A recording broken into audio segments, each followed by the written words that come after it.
Hello, everyone. I welcome you to the second episode of our Employees podcast.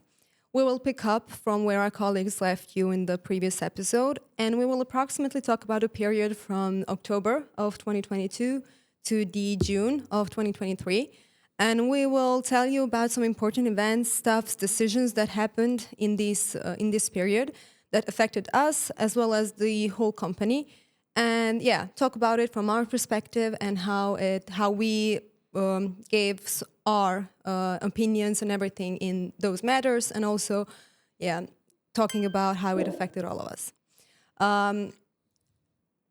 Maybe before we talk about the October period, I can talk about my period of coming to sunray. I remember it was the second day of August in Yeah. 2022. Yeah, I was punctual, very punctual, and yeah, I remember I came to a really small team of people who were really close. There was just Abdo and Ahmed, Riyad, you as well, and then Rehan and Sandy, obviously. And Kerim. Yeah, but Kerem came maybe Yeah, 2 he months just- before yeah, me. yeah, so he just came, yeah. yeah. Exactly. Exactly. And also you did. Abdo and Ahmed also knew Kerem before Yes. the Sunday, so there's that as well. But I actually remember you were really close, and I recall when we were hanging out, going to coffees and everything, you had a lot of inside jokes, and you obviously knew each other really well. And at first, I felt kind of excluded in a way that I didn't know what you were talking about.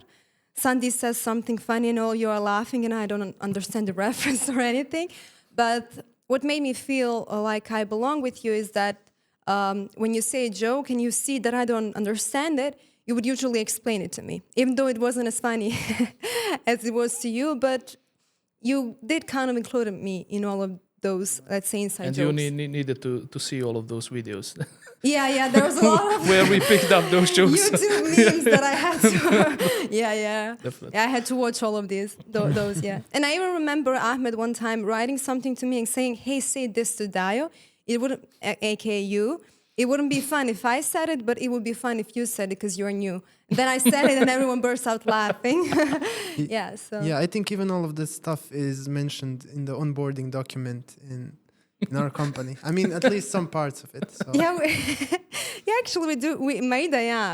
Maida and I, we were the one who created that document, like lexicon of sunray. Yeah. But I recall when my parents and everyone I was close to, we were discussing my new job, and what I remember saying always was, we joke. Those people joke a lot. They are really close, but when they're doing their jobs, they're doing it very seriously.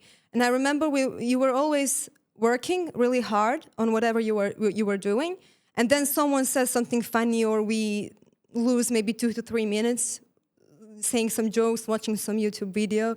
Yeah, and then after that, we went Get working back, again. get back to Yeah. working So, atmosphere, yeah. Definitely. I mean, that was kind of a mechanism for us to deal with all the stress that comes with working on a project like this and meeting deadlines and stuff like that. So it's kind of like a relaxation moment with that. So yeah, but I always wondered, was it weird to you because you were together for how long? Just the five of you? I think 9 months, maybe even Yeah. more. 10 months, something like And that. then 4 new people came in the period of maybe a month. Yeah, Yeah. 2 or 3 months, yeah. I think the Definitely. Sana Maidania came in 1 month, and then Meliha in the next one. Yeah, it Something was like that, yeah. everything between May and September of 2022. I think 5 people came, and yeah, it was a lot of new people for us, but it was also exciting, and I don't know, try to get them all on our way of working, on our culture, something like that. But definitely in that period, it was a little weird for me because until that moment, when we went on breaks and coffees, it was like 5 of us and we could communicate, all of us. But now when you try to go to coffee with 10 people, that's impossible. I mean, and you cannot catch up with everyone every day. So you kind of lose that personal contact. But then, of course, there are teams, you communicate with them after work. We had those, I don't know, hanging outs after work and, of course, on the breaks. So Yeah, I mean, even in those early stages, we knew that the growth would be kind of almost exponential. We would need to prepare.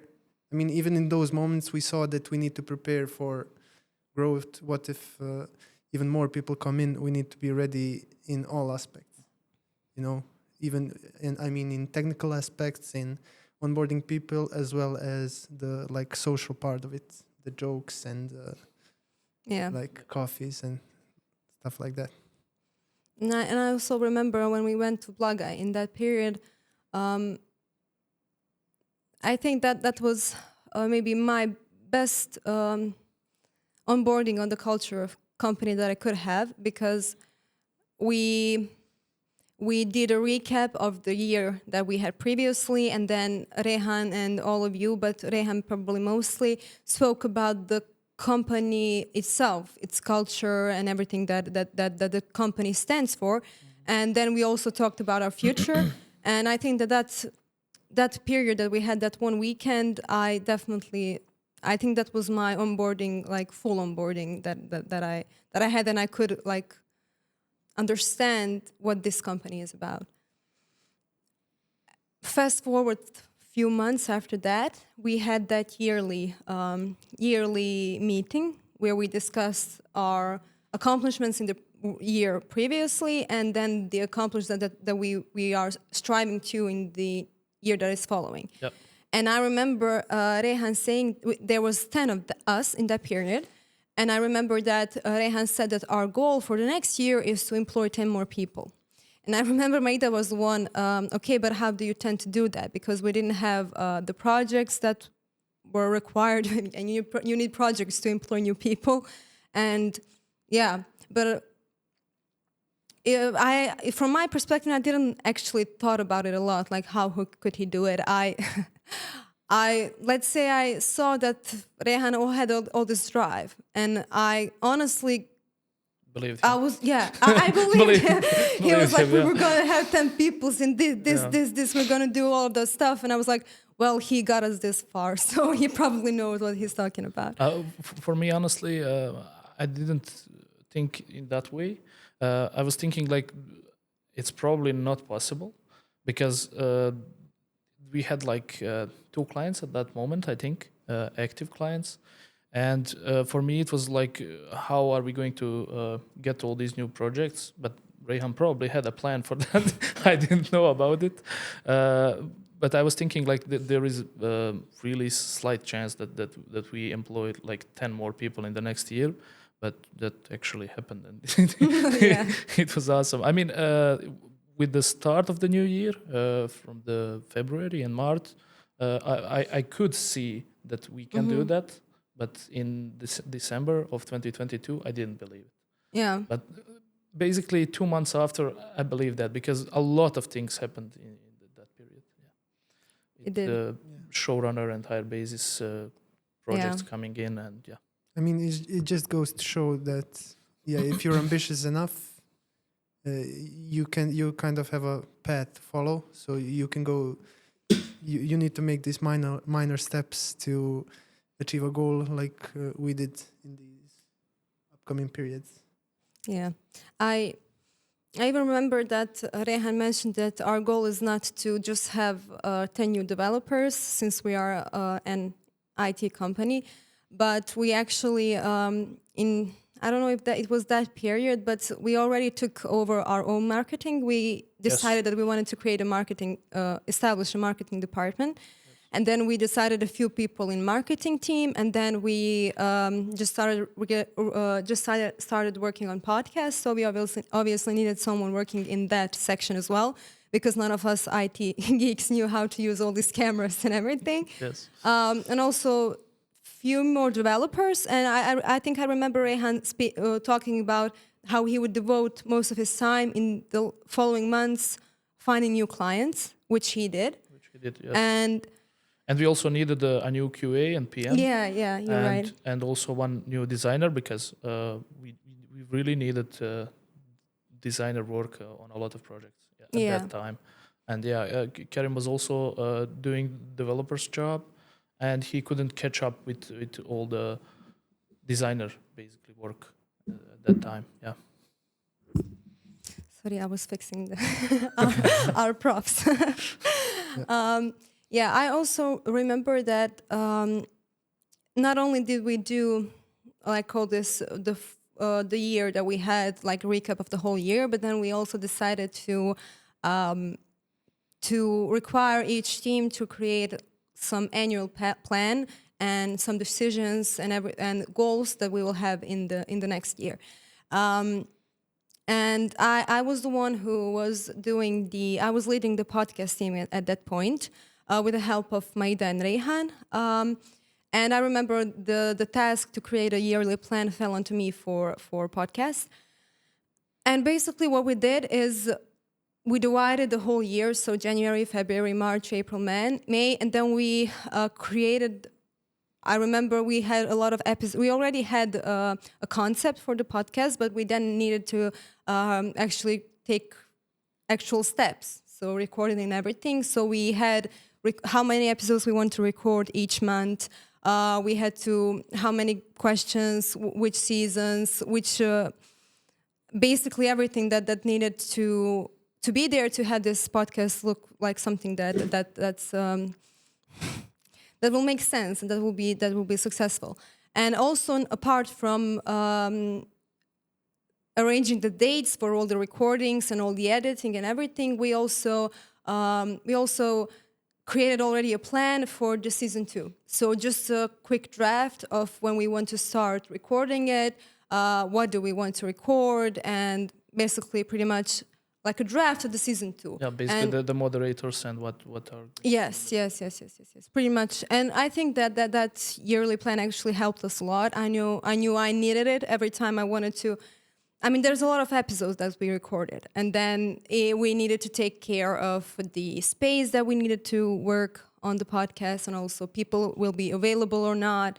And having the yearly plan and everything planned out helped me a lot to like visualize everything. So I don't know if any of you... Yeah, I was partly included into a learning session team yearly plan.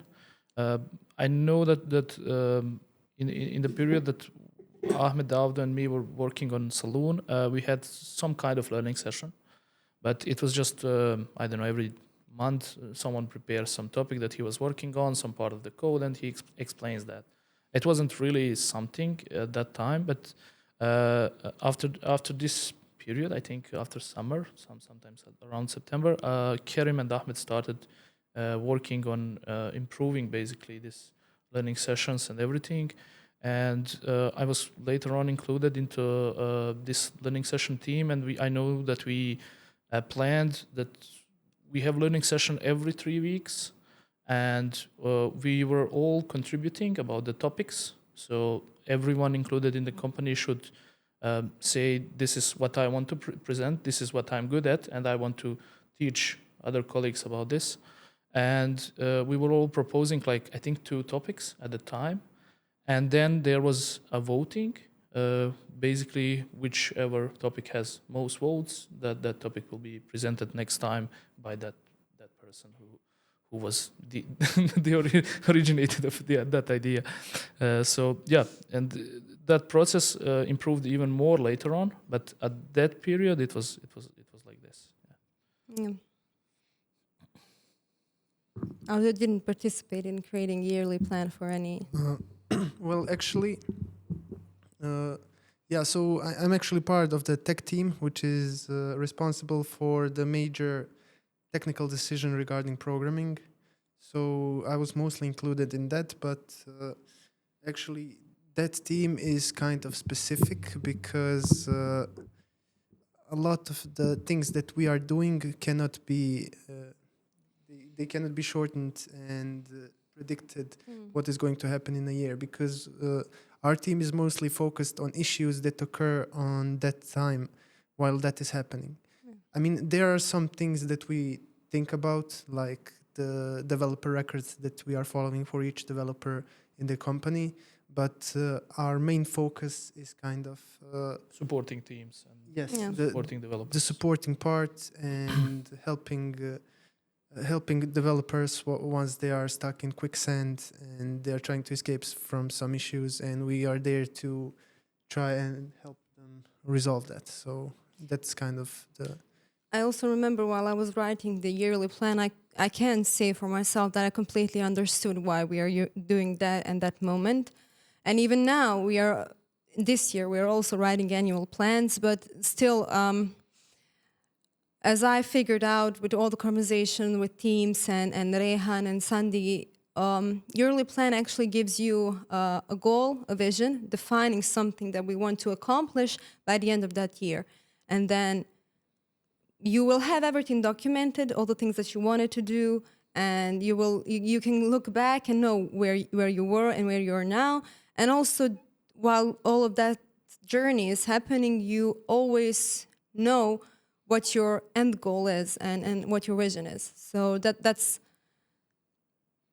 something that I have kind of just recently picked up about these annual plans and stuff. Yeah, definitely. I mean, when you set a goal, the end goal for that year, and then you have some goals that are for each month, and then you can see your progress throughout the year, basically. So when you look back at any month, we have planned something for that month, and then that is just a process, and it will come to that end goal that we set at the beginning. Yeah. If we follow what we planned. Yep. So, yeah. But we usually do. Yeah.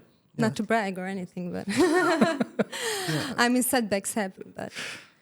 But yeah, I mean, also an important part is that not only do we have a yearly plan, we also have monthly plans to follow up and try to catch those yearly plans. So I think that is also one important part of that. I mean, that follows the yearly plan, but yeah, that one is also worthy of mention. Yeah, more detail. Yeah, definitely. More detail one. Because sometimes even our plans change. Yeah, sometimes Yes. something. Yeah, that has happened a lot of times. Yeah, so a lot of those points get achieved, but some don't, and yeah, but you kind of have a realistic picture once you look every month to month what was happening. So yeah, basically we have this yearly plan, and then we divide it into small portions every month, and we at the end of the year get a clear picture, and we always know where we at. So that's definitely positive. Although you briefly mentioned Team Tech, but this is actually the period, maybe not approximately October, November, that we have established this team. And you were maybe even September. Maybe even September, yeah. Sometimes like that, yeah. Yeah, talks maybe even begin then, yeah. But I know that you were the one who actually, maybe we could say you were the first member of this team, and even maybe... Yeah, I think I will let you explain. I would say I am one of the founders. I mean, there was like a tipping point once we started with the company. Actually, there was an entity called board, and basically all the older members were part of it. And basically, the things that were discussed there were everything. So we were talking about, I don't know, many ideas that we could implement in the company, and it was just not too much technically related for me to get myself very involved. So a few months passed, I was in that board, but I felt like I couldn't reach my full potential there. I wasn't giving too many inputs. So I decided to step out. And yeah, I mean, I was welcomed to do so. Nobody was angry or anything like that. It was my decision. I mean, and at the end of the day, Rehan even told me, thank you for stepping out and saying what you think. Yeah, for the honesty. And everything. Yeah. So actually what happened, Rehan and Sandy probably discussed. I'm not sure what was behind the scenes. But basically, they came to an idea that if someone wants to be part of, like, let's say the management, but he doesn't want to go into these non-technical related stuff, we will form a team that will just be focused on that. And that's what they did. And they gave me the responsibility of leading that whole team. And yeah, I mean, like everything, that was a whole story in itself. And yeah, at the beginning, I really had no idea what I was doing. And Yeah, I mean, week by week, month by month, we kind of came and structured the whole thing. So, yeah, it's come a long way forward since then. Structured it how? I mean, what was the first steps, if you Uh, can recall? yeah, I mean, at the beginning, uh, we were responsible for like setting up the architecture of our own projects. And basically, that wasn't too much of work. We were like 1 or 2 weeks into setting up Plenum.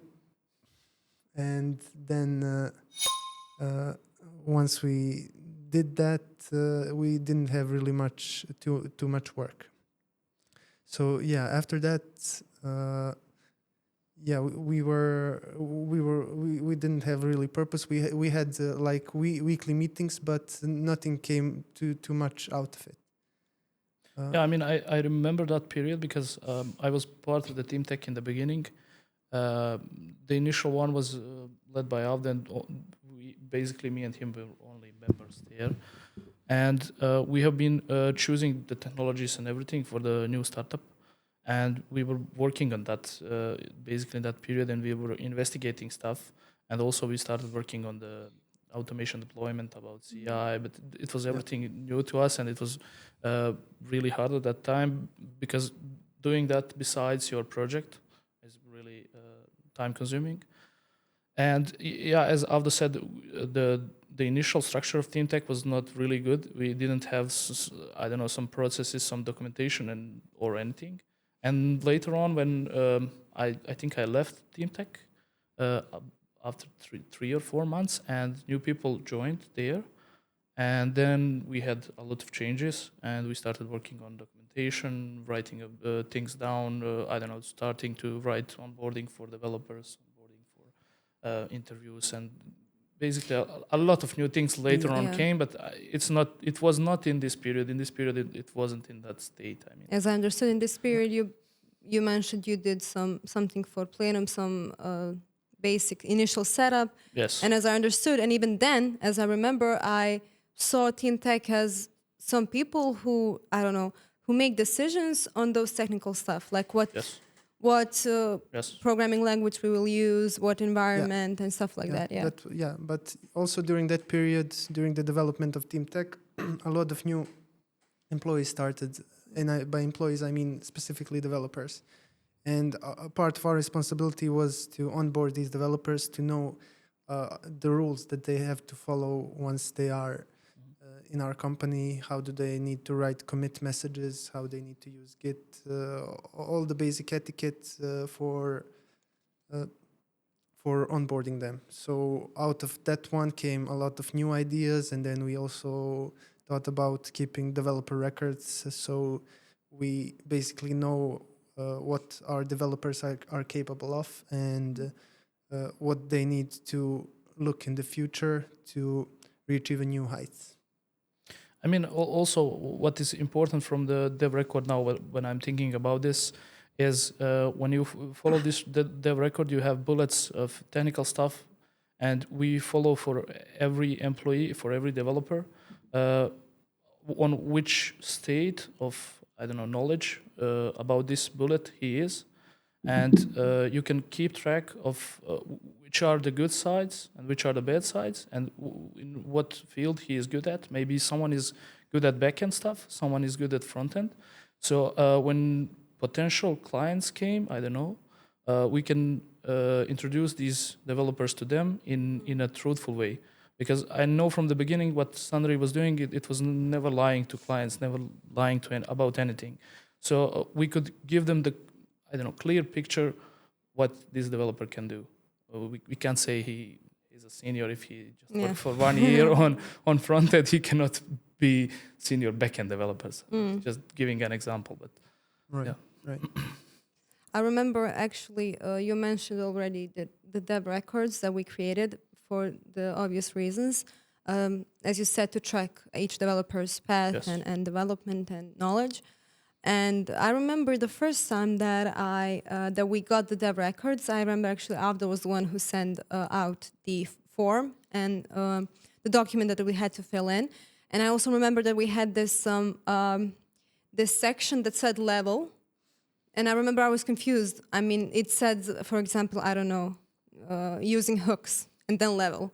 And I was confused on what those levels actually mean. And then I was talking to Avdo and asked him the very question. And he said, well, we had kind of some idea of what we want those levels to be, but we still haven't defined it. And then I think after you raised that question on your Team on Tech. your meetings, on Team Tech, On Team obviously. Tech, basically. And Yeah. you came to some conclusions. You can talk about it more because you were in those meetings. I mean that's basically the part of the process. We knew that that part wasn't perfect and that we need to fix up some things. But in order to do that, we need some feedback from our employees. So which is always welcome. And one of that feedback was to explain what level even means, and that is so subjective that it cannot be wrapped into a grade or something like that. So instead of that, we thought just write down whatever you worked on. And that basically tells a clearer picture. I mean, you cannot replace that with a number. So that's basically the part of that. Yeah, you can see through that description basically to see on which level is that developer, but you don't define the level. I mean, you don't define it with numbers. You can just see what he have worked on, and if there is a lot of things, you can know that he is good at something. And if it's blank, he didn't even touch that part. Yeah. So, I mean, this gives you a clear picture about it. So. Yeah, what person can work on, where to improve himself, and that's. And also the important part from the record itself is when you look at those bullets and you finish the meeting, you need to figure out what are the things that you can work on in the next period, and that depends on the project that you are working on. Maybe you have the chance to improve yourself in some, I don't know, skills, and maybe sometimes you don't have in other skills you don't have any chance to improve. You need to think about that, and when you are basically ending that meeting, you need to talk about the maybe 3 or 4 key bullets to work on in the next 6 months or some other time period. Yeah. I mean, that technical part, we drew a lot of inspiration from the whole people lead process. So I mean, you know it better than me because you're part of that team. But a lot of stuff that was implemented on the technical level, we drew inspiration from. In the end, those soft and people skills that are really important part of that whole story. While you were talking about Team Tech, and obviously I was still some part of it because I'm a developer as well, and I'm depending a lot of decisions that you make and stuff like that.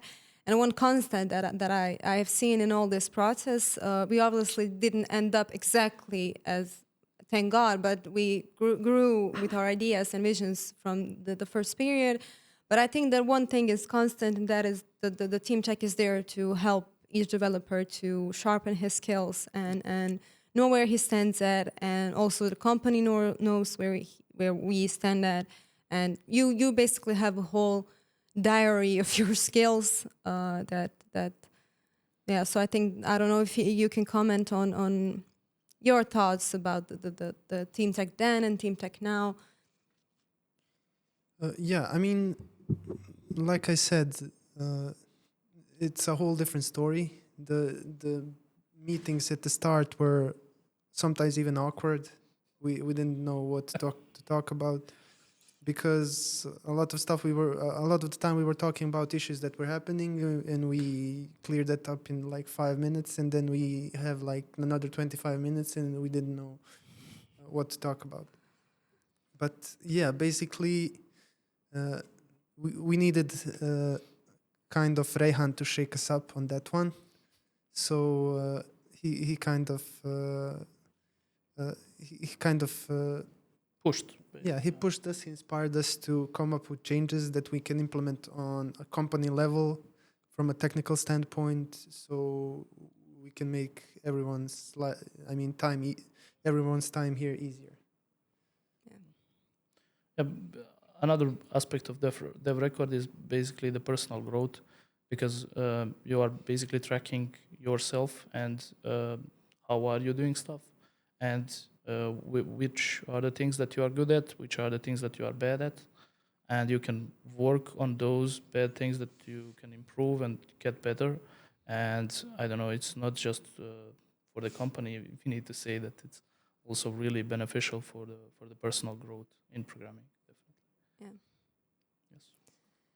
Well, I will now move on to the Soft side. to the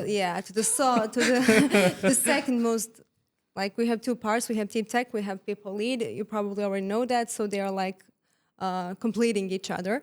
And even Riyad and me, we are in that team, and I have a lot of more knowledge about that aspect of the company than the team tech. And I remember that you and I joined the team in maybe 1 or 2 week.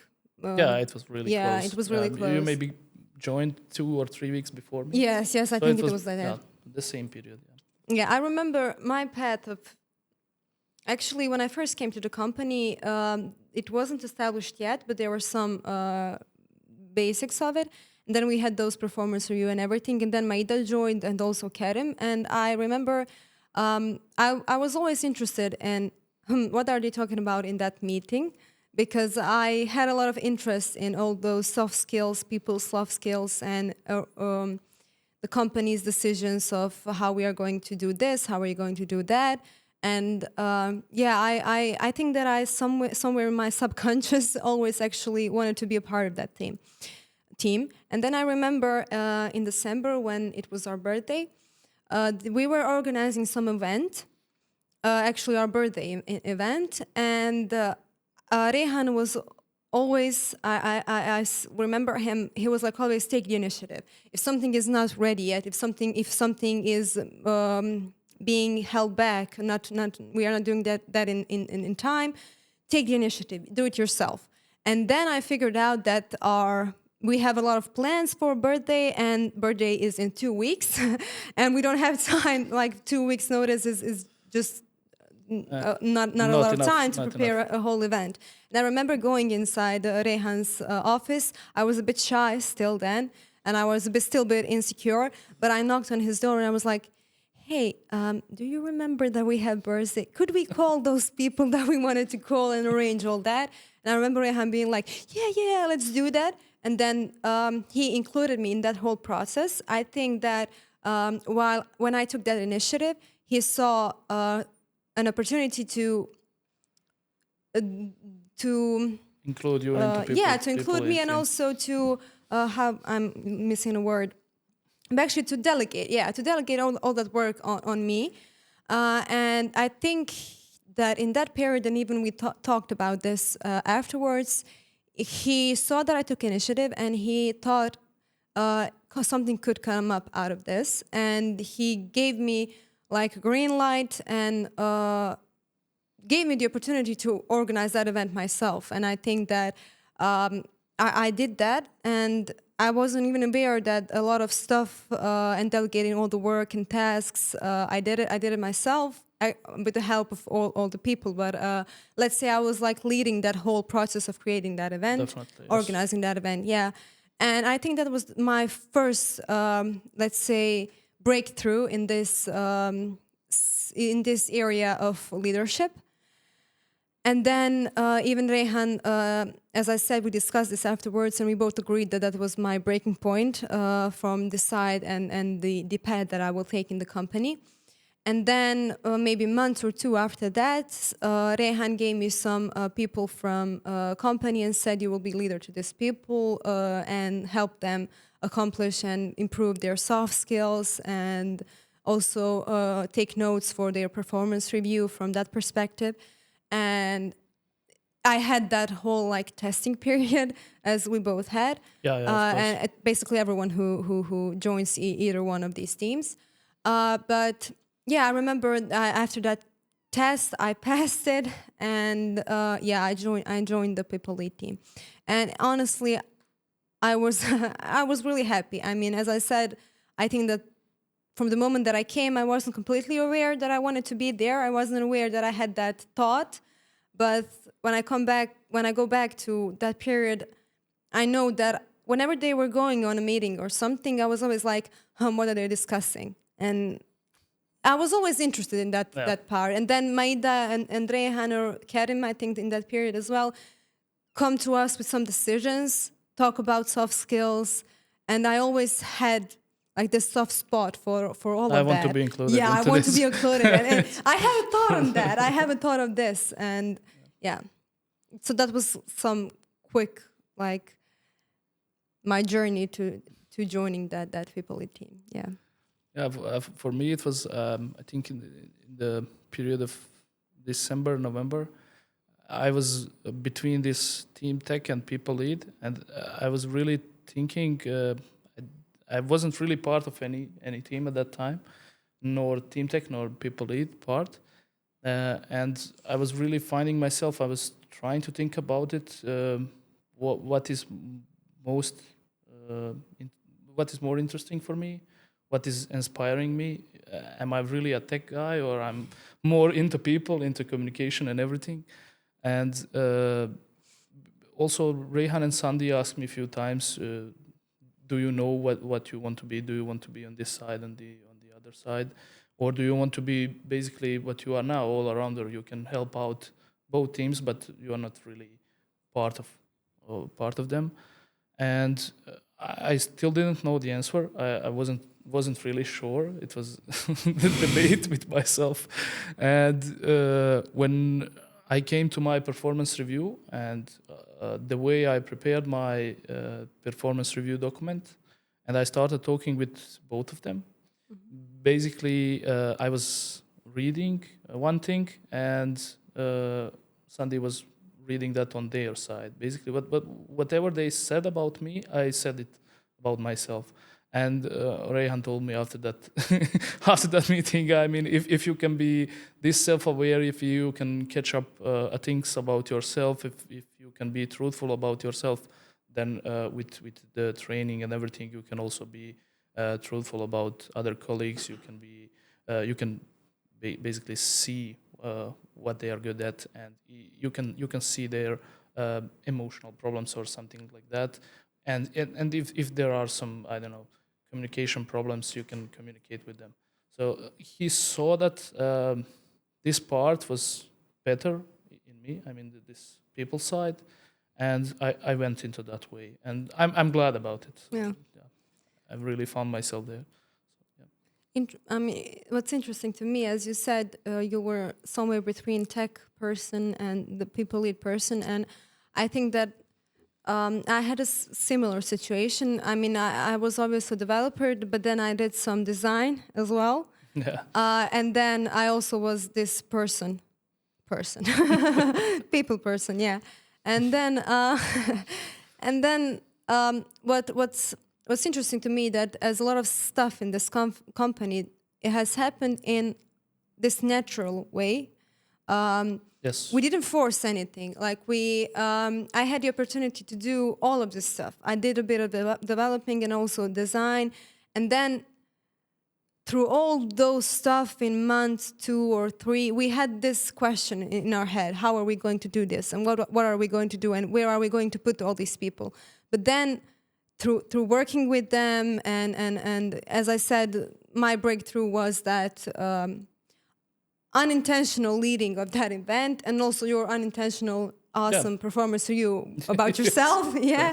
And those things like naturally pushed us in our way that, I mean, today I'm grateful it happened like that. Yeah, basically I already said I was debating with myself, should I go on this side or this side? And after that review, when I talked, and I had a really nice conversation with Rehan, and I really figured it out in that moment.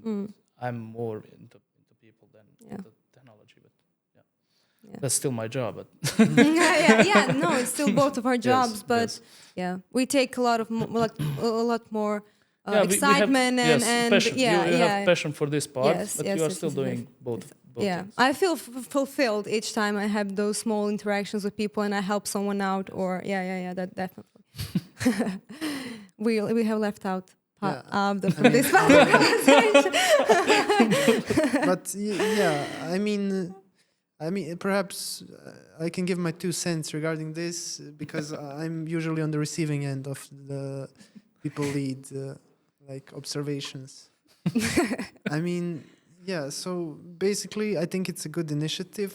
I mean, at the end of the day, it's up to you if you want to receive that criticism the way it should. I mean, you have this moment where you discuss whether those points that are mentioned about you are right or wrong. But at the end of the day, it's up to you if you want to change and improve yourself. So, yeah, I mean, for the people lead thing to be successful, I think the person needs to make a decision whether he wants to follow those inputs or not. So Yes. yeah, so basically You need to be open and honest with yourself Yes. and with Yeah. others. Yes. yes, and you need to cooperate, and yeah, a lot of stuff can change in like a short amount of time. So I think that implementation was also great. Yeah. Even we, the two of us, we are also very often on the receiving part of this Yeah, people lead. definitely. Yeah. So it I mean, the And it- performance review is for everyone. everyone, so, yeah. And even when I joined the people lead team, I still wasn't 100%. I didn't have the knowledge on what this team is and all our process and everything. That's like work in progress.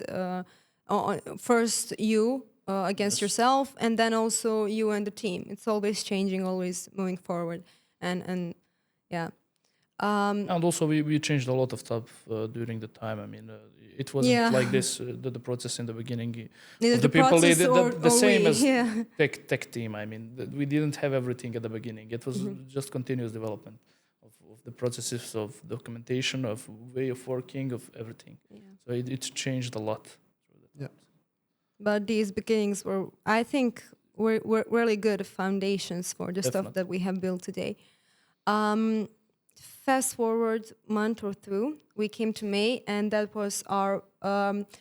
I don't know if you had profit share before that year, I'm not sure because I it was wasn't just the part five of you, four of you. I think you had maybe something, but not on the same scale. Yeah. Yeah. It was a part of it. It was always an idea that was cooking, and it was there, but not to the amount that it is now. Yeah. I mean, it wasn't such. We weren't talking too much about it. It was just one day, and we will do this, and Yeah, the let's vision. continue. yeah. I remember in May, it was in May, so we do our profit share annually on May. And I remember I was there for, I think, from August to Yeah. May. And almost a year. Yeah. And honestly, I didn't expect anything on the profit share.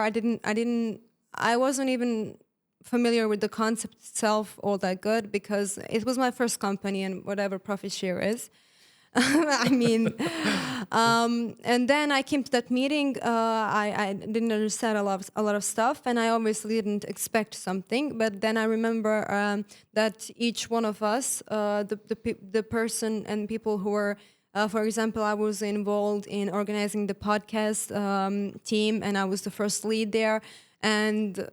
So and also I jumped in whenever I could, organizing events, as I mentioned, and if I need to do design, I will do design. If I need to do development, I was jumping all over the place, filling in holes that we had in the company.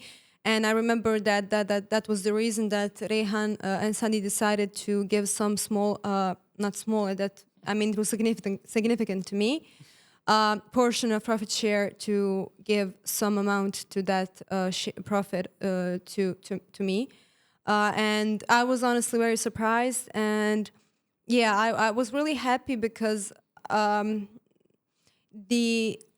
those people who you work for, they acknowledge the work that you do for them. Yeah, And definitely. yeah, That's and that the was main point. that is the most important part of it all, I would say, because you saw me, you saw what I did, and I didn't always do it good. I had a lot of setbacks. I was depending probably a lot on other people or you, but you saw me trying. You saw me doing one step more and trying to do better and be better. And that really did give me some motivation to actually. Of course, that Yeah. must be the motivating point. I mean, you can see that it is really valuable that your initiative, you're going step further, you're going step more than you don't have to. That's valuable, and also versatility in that period was very important in the company because we were just like 10 or 9 people, and you needed to do a lot of stuff. It wasn't just work on one thing, go home, and that's it. So versatility at the beginning, it was really important, and it still is. But in that moment, it was really, really important. And that versatility initiative, going step forward, was really valuable, and you can see it on the profit share when we came there, and we all got some portion of that profit. Basically, it was 12% of the profit, I think, derived between us. I think distributed. It was well, yeah. Yeah, I mean, the idea of that profit share is basically if you have like a choice to make, you can go and work like 9 to 5, paycheck to paycheck, and just go every day and do your programming work be it for the client or any internal project. But yeah, we noticed that there are some people that want to expand this company, to give it another push, and to to improve it in any way they can. And those people deserve to be rewarded. And yeah, basically, this was yeah, one of the rewards. Yeah. I mean, that's one of the rewards of that part. Yeah. So, We can take this opportunity to thank our founders. Yeah. Okay. We got to the point where there was a lot of more people than there was at the beginning, and even after the 4 of us came, so Meliha, Senad, Maida, and me, there was then again Tarek, and then some additional people in the beginning of the year. 2023, yeah. And I think, at least from my perspective, it got a bit crowded, and in a way that we couldn't interact with each other that often as we did when there was just 4, 6, 5 of us. It was obviously a lot easier. And I remember that that you guys decided to go on some soccer, how do you call it? I don't know. Soccer. yeah, I mean, Yeah, we you go have play a soccer soccer date. for mini. How do you? I don't know. Yeah, There's you a term for. you have a day in a week, and that's a soccer day. You and, had then started. How did that idea came up, and I think how do you think affected it? Yeah, I think the idea initially came that we were playing with Menel's company. I mean, we were trash talking in the office, and we were saying that we are better in football than they are. And after some back and forth, we decided to go and play some football. Yeah, and to see who's better. Definitely, in the beginning, it was all just between 2 companies, and it was really. Yeah, it was really High. competitive. Yeah, competitive, definitely. We always wanted to win. They wanted to win. It was hell. I mean, yeah, it was just tomorrow who will come to office and trash talk the other team. So it was. Yeah, all I of remember. that. Yeah, it was. Yeah, I remember. Like the day after the that you were playing, it was always Wednesday, game. and then I always first asked who won, and then there was a lot of back and forth trash talk. Yeah, but it was fun. It was fun, and I think it kept your energy to go to each. Definitely. Yeah. And it's been, I think, a year and a half, even more, maybe a year and 8, 9 months until we started playing, and we still play it. It's not that competitive between companies now, but it's competitive between us. Teams. Yeah. Yeah. I mean, Lot of people came. there weren't a lot of us. I mean, there were at the beginning there were a lot of injuries because that's what happens when developers go and play football. So we didn't have any players. We couldn't find 10 players to organize such a thing. So we had to find some outside clients And, yeah. But that came to be like a relaxation thing. Now every Tuesday we are waiting for another football game to see who's better. So the one who won can trash talk tomorrow, and yeah. I remember we also in that period we started doing the board games. It was I think it was Sandy's idea. I'm not sure, but Yeah, I think so. yeah, we had an idea like we could do board games. We could come together once a week, and then for the people who didn't play football, so we wanted to hang out. And then I think it first started. We were doing it in Thur's house. The place where we did the podcast in the previous episode. So Yeah, we basically the bought same room. some yeah. We bought some drinks and food, and then we just played some board games. It was a lot of fun, and Sandy or Rehan brought their kids or yeah. Yeah, it was definitely bonding. Yeah, it was a lot of moments. bonding, yeah. And then we moved on to doing it in the coffees, like, yeah. And I remember even, remember when we were playing those bunnies with those cards? Yeah, and Alden had one very competitive moment where I basically said, I'm winning, this is me, I just won. And then I was like, hold on a minute.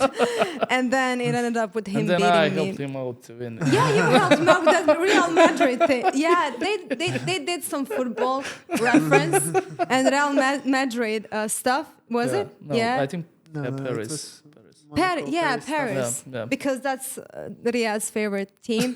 And I obviously didn't get the reference, so I'm the one. Yeah. And I also remember that we did some hiking together as well.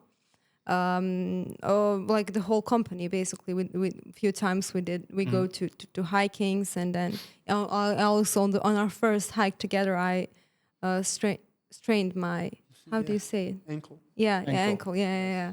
And I had to walk. But you were even with that From the faster sun. than me. Yeah, you basically walked from the I summit just- to the emergency room. I just wanted to go back home. And I remember that was barely, it was maybe 3-4 months after we met. And I Yes. didn't have that good relationship with Abdo. And then, I don't know, I was like, hey, could you maybe go with me to the emergency room so I can get this exam? And then it was fun. And I didn't go to work for 2 weeks then. Yeah. Yeah. Didn't But get out of you bed. were working remotely, I think. Yeah, we were working remotely the next week. And then when I came back, whenever we go out for coffees, I had this chair beside me, and I put my leg Holding like this. Yeah. And you were always teasing me. So thank you for that. But yeah, I think all of those moments were important in like bonding for the company. Yeah, definitely. I mean, yeah, some people were like, yeah, even communication during work improved because of all those moments. Definitely. Some people relaxed. I don't know. Maybe Amar, for the first, he wasn't even nearly the guy that he is now. Yeah, definitely. Yeah. During he started actually, he started going on these football games before he started working for the company. So he was I didn't know he that. was thinking, yeah, I need to show. I even said him when we just got in the locker rooms. I said to him, "You need to play good, or you will not start tomorrow at all." So Yeah. so he played like Ronaldinho. But yeah, I mean, yeah, I would recommend those moments for everyone, basically.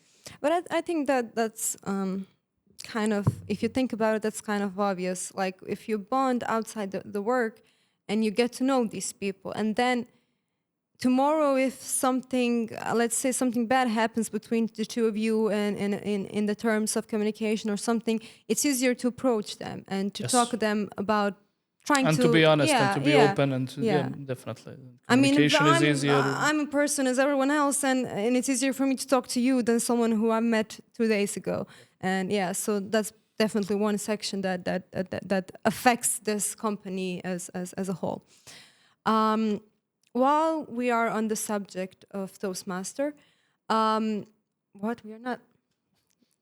I went one step ahead of myself. Yeah. While we are on the subject of communication, which is closely related to Toastmasters, because we usually speak with our clients on English language, and also we have these presentations like this podcast and learning sessions as well, which include presentation and translating something that you know to even everyone on learning else. session, you need to talk about technical stuff, Yes. which is really complicated. Yes. So we came up with the idea of training that communication section. And originally, we only did that for person that who were people leads. We wanted to improve their communication skills so they could be better at communicating stuff around with people and stuff like that. And then our initial idea is to see how that Toastmaster workshops will work with people who are people leads. And then we decided that eventually we would transfer the the whole knowledge, idea and to the whole company. And I remember Karim, Maida, Rehania, were the first one to do this Toastmaster, and we came to work 1 hour early, and we had that first workshop. And I remember it was a lot of fun. Maida came up with some topics prepared. We didn't have time to prepare for them. We just had to do it in the second that we read the topic. We have to talk about it for 2 minutes. And I remember it wasn't good, at least my speech, but I remember it being a lot of fun. Then we did the speech, and then we present some topic, and then each member gives you feedback, some stuff that were positive and some stuff that you need to work on for your presentation to be better. And yeah, that's some kind of origin of the Toastmaster that we have today, and that's involving the whole company, each employee. But I think that, I mean, as I'm sitting here, it definitely affected my speaking skills now, and also the presentation skills as well.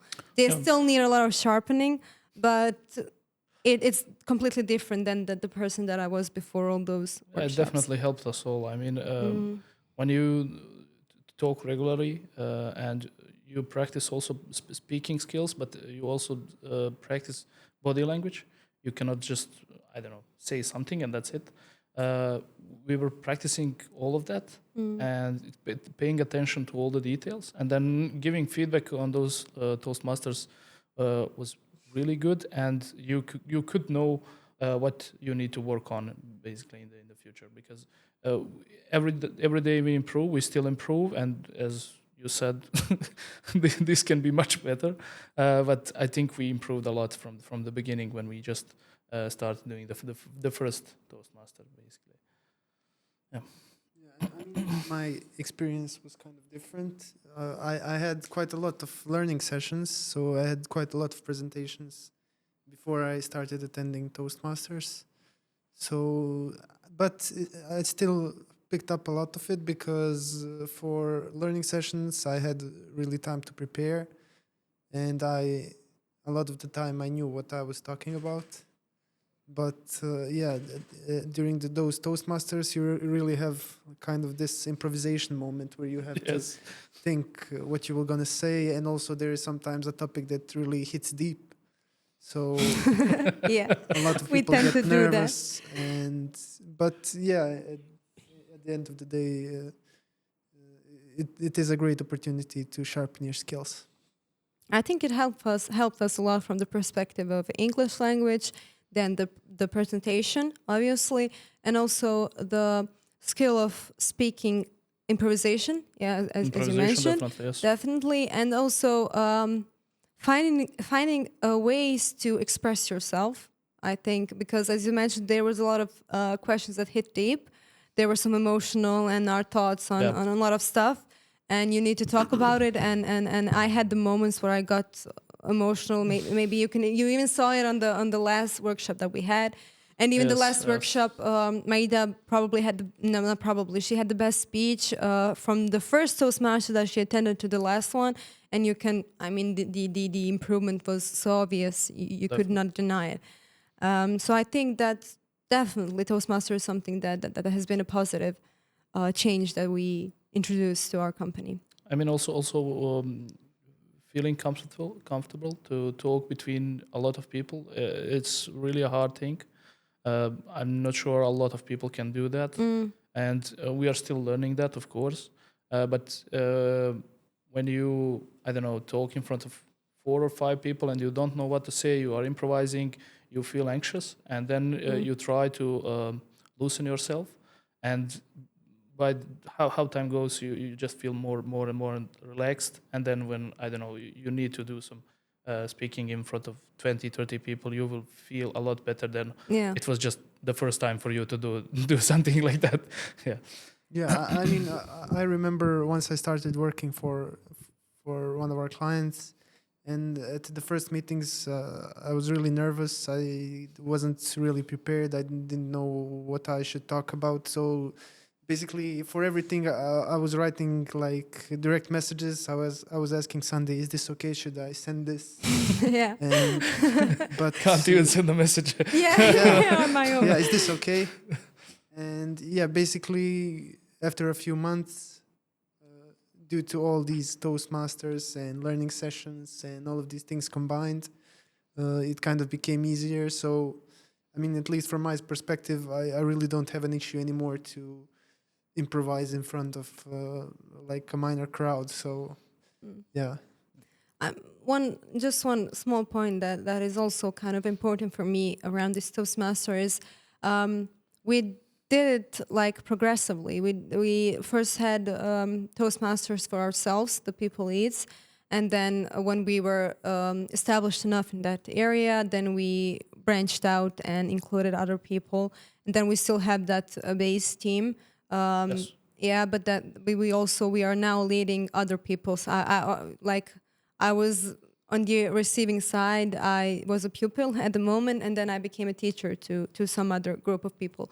So that's also that growth that when I think about it, it's actually, I mean, I'm really proud of myself and each member of the team. You can all obviously see that communication is a big aspect of our company. It might sound cliche, but communication definitely is, as I have learned from working here or generally in private life, that communication is definitely the key. And so we decided to introduce a new concept, and that would be open communication workshops. And the basic idea of each of these workshops is to gather around each employee. We sit in a circle or whatever, and then we discuss some problems that have raised in the previous period, and we discuss them. The people leads, we have noticed something, and then we discuss them with other people, and also we get feedback from them as well. And that workshop is supposed to be some safe space for each employee to express their mind and talk about their concerns. And I remember we had the first open communication workshop in Ter's house, yeah. And what I remember from that is that I didn't completely understand the concept. Rehan had a presentation prepared about what open communication is. And I know we have mentioned open communication previously in the company like a bazillion times, but it was now in presentation like all worked up. And then I remember we finished that workshop on occasion. It lasted for maybe an hour, and then Kerim gave a feedback. I don't think even it was an hour. It wasn't less. even that long. Yeah. It was maybe and it was mostly 45 minutes. Rehan speaking. Yeah, And yeah. And I remember Kerim gave him a feedback that we should have probably used a lot of more real life examples that have happened in the company, and it would be closer to people, and it would be easier for them to open up. And also there were some moments that I think I pointed out something to Rehan as well, and then he figured some stuff out. And then in the light of that, he decided to do a follow-up of that open communication workshop where there was no presentation, no bullets. It was just us talking with each other and talking about talking about real life problems. Like this happened to, like I give you an example. Amila did this, and then we took certain steps to resolve that. How we did that, I talk from my perspective, Rehan talks from his, or whatever. Or any other. Any other employee. person that was involved in that. And then those real conversations sparked up a lot of other people's thoughts and problems. So I think, the follow-up was definitely Also, a success. when I remember the first open communication, I know that the communication at the end, when Rehan finished his presentation, we started to talk about some things. Not too much, but we started to talk about them. And then me and Ahmed joked about something. Remember that. And we stopped basically that. So it was not good. I mean, we talked about it later on, but when some serious talk starts, when people start to open up, and then you do some joke, you just lost everything. Yeah, you lost people's attention and attention the and everything. seriousness of the situation. Yeah. Basically, we ruined it for the first one, but the second one was really great. And of course, after the feedback to Rehan from you and Karim and others, it was much better. Yeah, I mean, what I got out of those open communication workshops is that a lot of the problems pile up in the company, and communication is a lot of the time the culprit. So what people do usually is they notice an issue and they think, it's just this one time, it won't happen again, and then it happens the second, third, fourth time. No reaction. And then after the fifth time, someone breaks. yeah, those two people can't stand each other. Those three are fighting always. They cannot be together, and you basically have a hot mess. So one point of these workshops is to clear out those immediately and to give the people to inspire them to say what's on their mind and to prevent those problems that are coming. And also for anything that happened in the company, the bad things, the mistakes we did, it was never some punishment or anything. So by the time you feel safe to say that you were wrong about something, and you feel safe to acknowledge your mistakes and take the responsibility, because you know that is the only way to grow, and only positive things can come out of that. And you won't get, I don't know, fired or something. That's nonsense.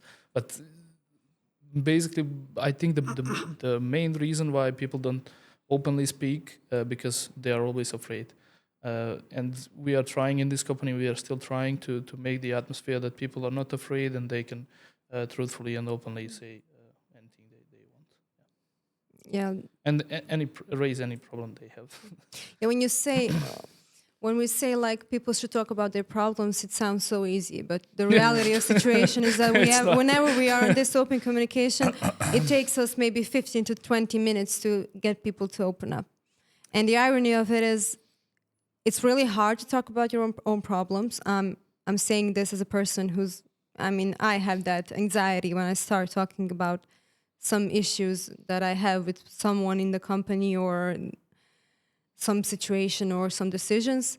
But the reward and also the feeling of relief. Yeah, so relief. That's the right word. Relief that you get after saying what's on your mind it doesn't compare to anything else. Yes, it's amazing. Yeah. Since we don't want you to think that communication is all that we do in this company, in February of the year of 2022, I switched on from one co and I started working on a new project. 2023. Did I say 2022? Yeah, sorry, 2023. Yeah. I feels like times passes.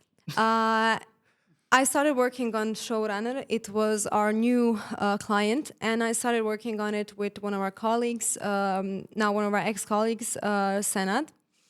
And I remember Rehan strategically put the two of us on the same project because I'm the kind of person who's more open and communicative, and Rehan kind of relied on me to push that out of Senad, who was very introverted person, didn't had he had so he had trouble communicating his problems and stuff. So I was there to push out It that was more side of closed, him. and you were more open Yeah, to yeah. anything. Yeah, And also, Senad was right there next to me to push that technical thinking and way of that mindset that each developer has to have for his code and everything to work properly. So we were like completing each other in this project. And I think that that's a very great step that Rehan took, because we kind of, as I said, completed each other in the project. And we were always there supporting each other in some stuff he was good at, I was lacking, and he helped me, and the other way around. yeah, and there is the same thing on the top company level. And Yeah, so in the Sandy and Rehan and yeah, I mean, you need basically both. the You same stuff. definitely do You need both yes. parts. Yeah. And well, it was interesting for me. I was already working with the client, but I felt like this was this project held a lot of more accountability and responsibility on me, and I definitely. But it was interesting. I cannot say that I was scared or anxious or something. I was really excited about that I'm going to start working on it, and I didn't even think about being scared or something. I didn't have that idea at that moment, and it was a lot of fun working on that project with Sanad as well, and it's Nice. still fun to this day. I really enjoy it. Yeah, you still work on it. Yeah, and I know this similar thing happened to you with Kollex. Yep. Yeah. Yeah, I mean, we are basically talking about the period when I just started working at Kollex. It was like September of 2022. That was the beginning of this period that we are talking about. And I started working for the client. Before that, I was working on this other client for maybe 2 months, not too much. And I was working for a year on our project, on Saloon, basically. So now there are a lot of these changes with this. We have regularly daily meetings, weekly meetings. Also, communication is really, really important on Kollex and collaboration, because a lot of these problems that I solved, and a lot of tickets that I had, I needed to communicate them. It wasn't really just technically you are good, you can solve that problem. No, it wasn't like that. You always needed to ask someone who can help you out from the backend side, from the QA, from the PM. And I've really bonded with those people, and it by the time it was a lot easier to ask them anything. And we were I don't know how to say, always talking about some personal stuff. It wasn't really just for talking about the job. We were always talking about the weather, how it is in Berlin, how it is here. What are you doing for the weekend? Are you going on, I don't know, swimming, or are you going to hiking, something like that? And they were also sharing their weekends and days with us. And I think this is the most important part of this client, because the collaboration and communication with them from the beginning is really great. And they even visited us last year, and they had a really good time with us. I think they had a good time with us. They said it like that, and we showed them how it is here in How Bosnia. we do it here, yeah. Yeah. And we also plan to visit them soon. So, I mean, from the beginning, the collaboration is great, and I learned a lot here on the Kollex. I mean, well, we were talking about showrunner. That was actually my first practice on how I should implement team tech and what we should do. And one of my responsibilities was to overlook Amila and Senat on how they are working, and to give them a push from the technical standpoint. So, I mean, that part was a lot easier than I expected it to be, mainly because, like you said, you and Senat were complementing each other very well, and you worked great as a team. So I didn't really have any trouble there. So it was a great learning opportunity for me. But yeah, once I started being assigned to other projects, where there are some people that don't work really well together, that was the part where I was encountering most of the issues. But yeah, from what I can say regarding showrunner, yeah, I had a really pleasant experience there. And also because Sanadar did a great work. Yeah, yeah. I mean, that's No, but That's the part key. of it. That's the key. Yeah. to add something to Ardo's, s- I remember Sanad and I, there were a lot of problems that we couldn't resolve on our own because we had experience of 5 to 6 months of programming, and we definitely used Aldo. Yeah, I spent a lot of. Yeah, he actually was great. He played a big role in our, I would Coaching, say, yeah. coaching, yeah, and career path and developing ourselves as developers. But yeah, working on a client like showrunner definitely opened up a lot of new stuff for me. Like, because we don't have on showrunner, we don't have QA or project manager. We developers are the people who take care of most of those stuff. So the testing, we have automation testing now, but the testing, you have to do it on your own. So you have to be extra cautious not to push some code that is not working or creates a bunch of other bugs. So that gave me that mindset of always testing my code one step more. Yeah. And also those whole concept of arranging tickets and then breaking down one huge ticket into a small portion. So that's a big lesson that I have learned on showrunner, and definitely I'm still learning a lot, but definitely a project that has made me much better developer. I remember, apart from working on showrunner in this period, I was also working as a designer on our new project that we were developing, a Plenum. And honestly, at that period, it was a lot of work for me. I just wasn't aware that it was like that. I was always delaying stuff, and it was usually Plenum designing stuff because I had a lot of work on showrunner, and I was still adapting to the project and doing that onboarding, and then all the planning. I think I had planning created for 1 week, and I pushed it like for 2 months. And at one point, maybe 2 months after that, I went to Rehan and I said, I'm starting to feel like I don't do anything. I'm doing design, I'm doing showrunner, and then I feel like I didn't do anything because Plenum Yeah, you is were always overwhelmed by all yes, of that. Plenum Yeah. was always being held because of me. Developers are waiting for my designs, and I'm just not. I don't have the and I remember Rehan saying, "I waited so long for you to say that." I saw that a few weeks ago, and I just waited for you to come to me and you be the one to be aware of your situation, and so that's actually that's the point where I stopped working as a designer, and I completely ditched that career path at that point. Yeah. Maybe to wrap up this whole conversation, it would be a nice way to talk about the core values that we have. That I think we kind of always knew were there, and we were aware Yeah, of but all we of them. didn't. Well, we Well, we didn't didn't define define them. them, yeah. Yes. I mean, I remember those days when we really wanted to put that on the paper. How to say? Because we knew them, as you said, but we never defined them and written them somewhere. And it was a company meeting where we all came. I think it was, I don't know, 10 of us on the meeting. And we were just going through that paper that Maida prepared with all the values. And we were just circling out those that we think that are basically our core values for personally. And we crossed a lot of them. It was similar between a lot of people, and later on we figured it out how we did for personal level that we could also do on the company level, the core values of the company basically.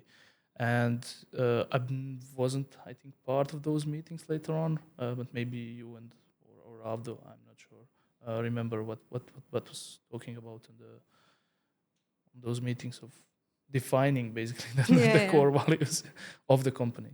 Do you remember, Abda? I mean, I had a somewhat similar experience to you. I remember, I remember the first meetings when Maida had a learning session about that, and yeah, we were circling out and choosing whichever suits us best. and yeah, we had to narrow it down to like I think 5. Five. 5. Yeah, Five. I think Five. five. There was were the 30 end. values, and we had Yeah. to break it down to 5. Yeah. Maybe even more Maybe than even 30. more than Yeah, 30, maybe yeah. 50. I'm not sure. A lot of them. It was Yeah. hard to just pick 5, but I think that there was a process that led us to that. Yeah. Yeah, it's Like, take take out 20, 10, then 10, take yeah. out another Yeah. 10, and then you will end up with just 5. Yeah. Yeah, but yeah, we basically had to find like a few properties that explains us as a company and what our values are. But yeah, I wasn't actually part of. Milan So probably neither too. one of you were there actually. Yeah, on that meeting when we When we defined defined the the I company remember values, after Maida had that learning session about finding your own values, core values. Rehan came up with the idea, hey, just like we did on the soft skills meeting, just like we did it for ourselves, we can do that collectively on the level of company. And then we also were presented with the same core values that were maybe 50 or more, give or take. And we were required to circle out first some that we think that are our company values. And then we scratched 10 of them, then 10 of them, and then we had to narrow it down to just 5, as you mentioned. And I remember precisely that maybe 90% of the core values that everyone circled out were the same. So we were 90% on the same page. I only remember that there was a lot of discussion about if initiative can be defined as a core value. And I remember there were some people were like, that is obviously a sunray value. But there were then other people who thought that initiative as itself cannot be described as value. As a value, yeah. So it's not the idea if initiative should be core value or not, but is it a value at all? Is it value at all? Yeah, and then we had a 50-minute discussion of if initiative is value as itself. But yeah, it was impossible to take initiative out of sunray. We can have discussions of initiative is a value or not for years, but initiative is something that definitely is a great portion of sunray it is team. definitely our core. Yes. Don't call it value or not, but it's core. Because I think that's what made us who we are today in a big portion of our work. Initiative in our working on your integrity. Yeah, on working initiative and working in your team, or basically every aspect of our work here has initiative in it. And we came up with other values. You could have maybe seen them on Sunray Dev. We have them defined in the beginning of our Instagram page. Yeah. You also have them on our website. But yeah. And somewhere on the walls. Yeah, on the walls. There is initiative. There is initiative.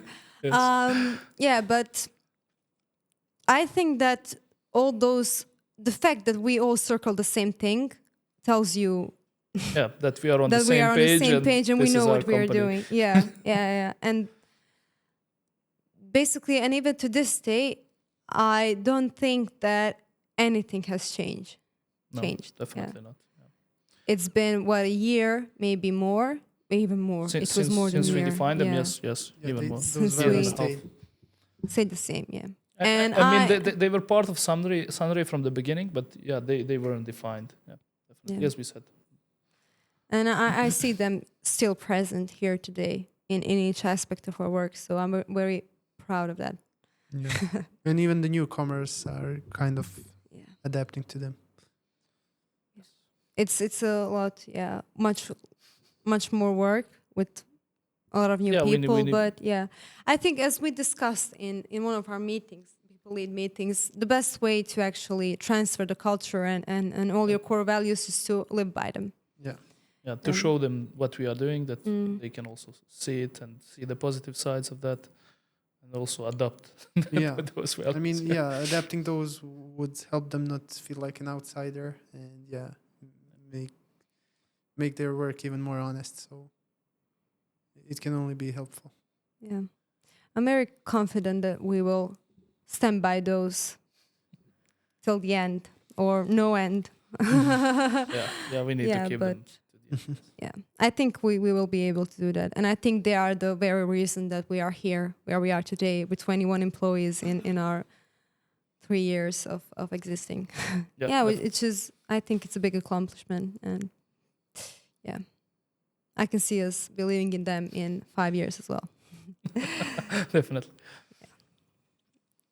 Okay, we can wrap it up here. Yes. Thanks, everyone. I hope you enjoyed the episode and talking with us. It was fun for me, at least, reminiscing all this stuff. It was fun for us too, probably. And, yeah, Trip down memory lane. yeah. I forgot about all of this stuff. But when you it was 1 year ago. It was not that long time ago. Yeah.